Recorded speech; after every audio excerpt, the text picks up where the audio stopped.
Troisième et dernière partie de l'Africa Newsroom. Nos invités sont toujours en place. Maître Tidiane Dabo, avocat au barreau de Strasbourg. Serge Dossoyefo, consultant en politique de développement. Et notre éditorialiste Jean-François Akanji Kombe. Zoom à présent sur notre sujet société consacré aujourd'hui à la Journée internationale de la francophonie qui a été célébrée ce mercredi 20 mars.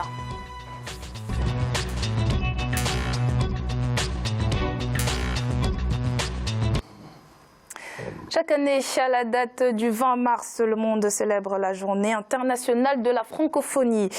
2019 n'a pas été en reste, mais dans un contexte où l'on parle de l'hégémonie de l'anglais sur le français. Cette année, la journée a surtout été consacrée à la réflexion autour de l'avenir de cette langue parlée par 220 millions de personnes à travers les 5 continents. Cheikh Omar Bandaogo.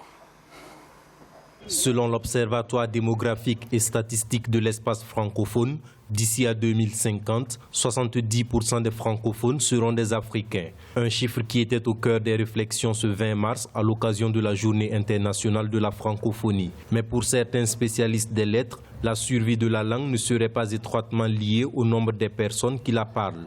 Il faut une transgression du français. En Côte d'Ivoire, par exemple, s'est développé un français ivoirien qui a sa saveur et son sel. Néanmoins, cela va au-delà d'introduire de simples mots dans la langue française. Au Sénégal, pour nommer une station à essence, on disait « essencerie ».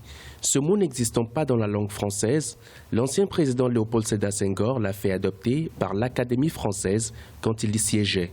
Si l'on prévoit que le continent africain compte dans quelques années la plus grande population francophone, cela pose néanmoins le problème de la qualité de la langue, car n'étant apprise qu'à l'école. Pour le reste, le milieu domestique est l'apanage des langues locales. Il va arriver un moment où le plus important, c'est d'avoir un outil de communication. Il ne sera pas question de savoir si l'outil a été utilisé dans sa meilleure forme ou pas, mais c'est de savoir si le message est passé. Il va arriver un moment où le corps social même va inventer, se trouver un moyen de communication qui n'est pas forcément le français châtié. Ce sera une langue à cheval entre le français et nos langues locales. Selon les analystes, la langue française reste une langue d'élite en Afrique. Il serait donc nécessaire, selon eux, que les États et les institutions mettent en place des politiques qui favorisent le pluralisme linguistique au sein de la francophonie afin de permettre un usage hors élite de la langue. Alors Jean-François Akanji, le français est de plus en plus une langue africaine, des prévisions estimant même à 85% des francophones qui vivront en Afrique en 2060. Ces prévisions sont-elles réalisables selon vous ? Alors, une langue africaine, c'est une qualification qui est très chargée. Mais je pense que les prévisions sont des prévisions réalistes. Et l'enjeu pour moi n'est pas dans l'augmentation du nombre de locuteurs, l'augmentation du nombre d'Africains qui parlent français et qui seront majoritaires, très largement majoritaires. Ils le sont déjà pratiquement maintenant, très largement majoritaires dans l'espace francophone. Mais pour atteindre ces chiffres, il faudra quand même surmonter le défi de la scolarisation. Oui, bien sûr, la scolarisation peut servir à cela, mais je pense que si on parle de scolarisation, c'est la journée de la francophonie, donc on parlera de la francophonie, mais de mon point de vue, développer le français, il faut le développer en même temps que les langues locales, d'une certaine manière, et en faire, il y a des pays africains qui ont une langue nationale, et en faire des langues de formation, de transmission du savoir, et l'un des défis, en fait, l'un des enjeux, c'est pour ça, notamment, c'est ce qui pose le problème de la francophonie et du français aujourd'hui. Le français est une langue de culture et le français a perdu beaucoup de terrain en tant que langue scientifique et langue technique. Et l'anglais a quasiment pris tout l'espace, enfin l'essentiel de l'espace de ce point de vue-là. Et comme vous évoquiez tout à l'heure dans le reportage, on évoquait tout à l'heure dans le reportage le fait qu'il y ait des usages linguistiques en Afrique qui soient différents de la langue française parlée ici. Je voulais juste nuancer un tout petit peu en disant que quand vous êtes en France ici, les bobos parisiens du 14e arrondissement ou du 12e arrondissement ne parlent pas le même français que le petit agriculteur qui se trouve dans le fin fond de l'Aveyron, hein. Donc, qui n'a pas été à l'école. Donc il ne faut pas que nous méprisions par des propos, certains propos, nos propres populations, parce que après tout, le français est une langue qui a différents niveaux de consistance, de savoir. Il faut savoir pourquoi on l'utilise. Et maintenant, enfin, il faut que je termine. En Afrique, l'un des enjeux de la francophonie de demain, je crois, je disais tout à l'heure, la langue est un pouvoir, il nous faut prendre le pouvoir. Mais je ne le disais pas à la manière africaine de faire un coup d'État. Mais je le disais parce qu'à partir du moment où l'essentiel de la francophonie se déroule sur le continent africain, il faut que les instruments du pouvoir de la langue, tels que l'Académie française, puissent être africanisés.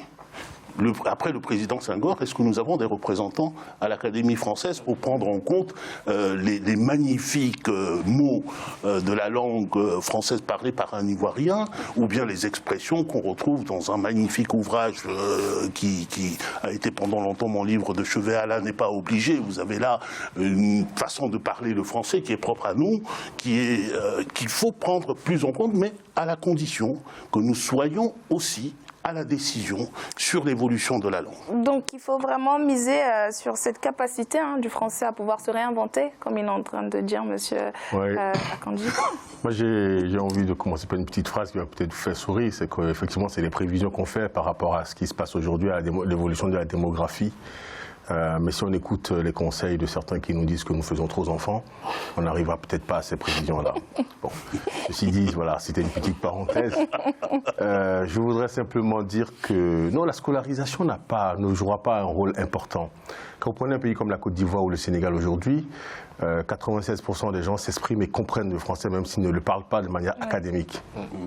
Donc ça veut dire que quand ils reçoivent des francophones dans leur pays, ils sont capables de communiquer. Et en fait, c'est ça qui est important, à mon avis, à prendre en compte, c'est quelle est notre capacité à comprendre et à communiquer avec ceux qui parlent français. Bon. Le temps n'est pas en notre faveur aujourd'hui, mais je vais juste finir en disant que finalement, comme disait Jean-François, qu'est-ce que nous voulons faire de la langue, en fait? Nos pays sont en plein défi de développement. On sait que le développement ne se fait pas sans argent, il faut créer une économie. Et aujourd'hui, les centres principaux dans le monde qui génèrent l'argent parlent anglais. Et c'est pour cela que malgré le nombre important de gens qui parlent français, le français perd de la cote et n'arrive pas à s'imposer face à une langue comme l'anglais. Souvent pas forcément l'anglais. Le cas du Sénégal, par exemple, on parlait de l'épaule de Sédar Senghor, Maître Dabo. Au Sénégal, ces dernières années, on a remarqué que le français accusait un recul, on va dire. Et c'est le Wolof qui prenait la première place au sein dans les conversations dans la population. Qu'est-ce qui explique cela, selon vous? Je pense que c'est aussi lié au fait qu'on a compris qu'aujourd'hui, que pour se développer en Afrique, il faut quand même valoriser les langues nationales. Ouais. Enfin, les langues vraiment... parce que quand même, prendre, comme disait... chez Anta, vous ne verrez jamais un pays se développer à travers une langue étrangère.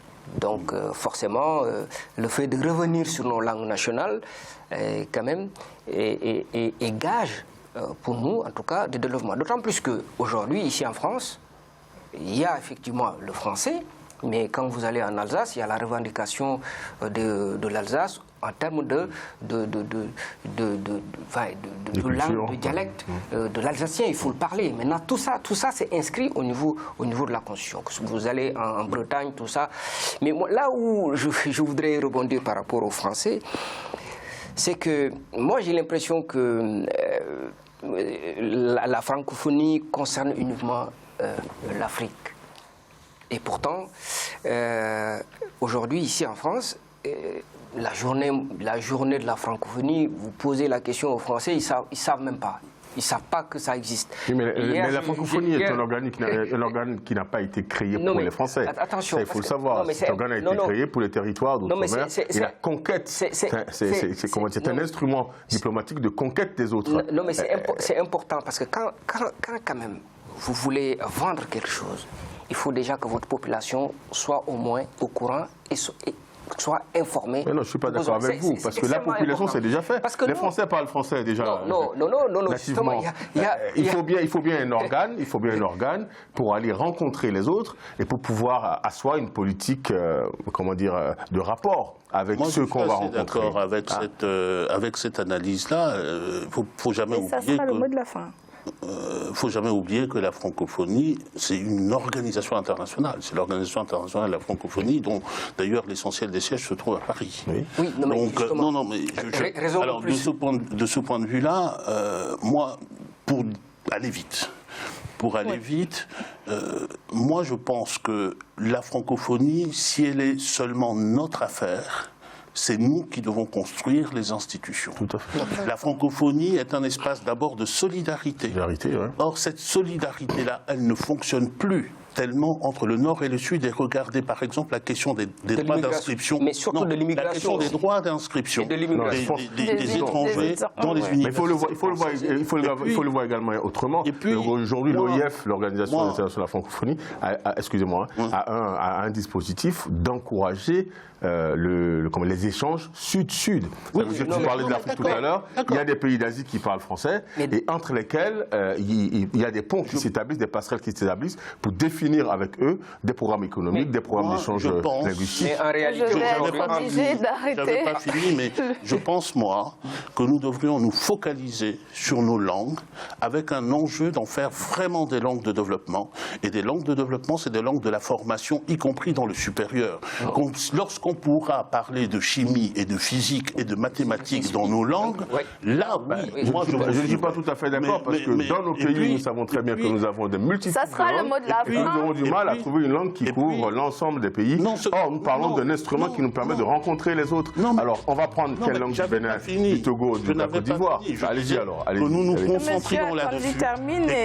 Nous arrêtions de nous identifier à une seule langue, parce que dans le monde globalisé dans lequel nous sommes, il me semble, et ça c'est une opinion personnelle, que pour l'Afrique, l'avenir des Africains, c'est dans une sorte de multilinguisme. Comment vous faites communiquer les Africains de l'Ouest, les Africains du Sud, les Africains de l'Est, dans un même pays, pouvoir apprendre le français, mais aussi l'anglais, et peut-être le chinois, et peut-être le russe, compte tenu des enjeux. Que vous me disiez qu'on va s'appuyer sur nos langues pour mieux comprendre les autres et aller vers eux, d'accord, mais on ne peut pas dire qu'on va uniformiser toute l'Afrique avec une ou deux langues, c'est pas possible. Non, mais ce n'était pas un